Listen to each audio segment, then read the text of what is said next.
And then I'm very happy with of course, yung rookie namin, si Paco Ferreira. He played well. He's so intimidating there. I think he made 6 or 7 blocks. 6. Yeah.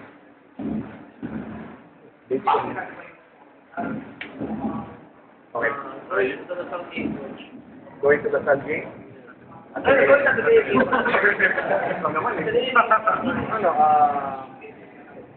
By Tuesday, we'll talk about the right now, of course, because after the game against NU, they bad, no excuses.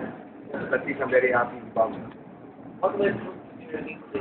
Well, I saw the aggressiveness, yung energy, and of course the game pace. Yung A-game was there, and the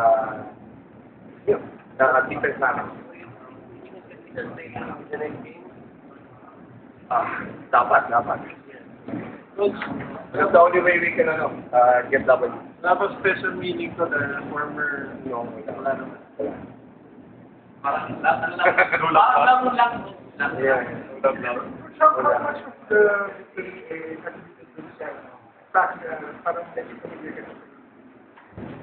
Siguro that's one factor also,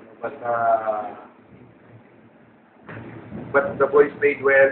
They're very hungry kanina, and I think our aggressiveness, What did you adjust from your loss against I told the boys not to be, yung game place like aging, and we have to concentrate on our defense. We cannot afford just like in my ibang teams that they can play one-on-one like that. We're not capable of that. Dating youth player yan. Kasama din nila RR youth. But he's from Cagayan. He's very athletic. Bata pa, he's only 18 years old. Ano ba yung coach? 5? So ayun naman kanina, parang the way he runs, parang baby. I'm very happy kasi full of potential talaga. Okay? Thank you.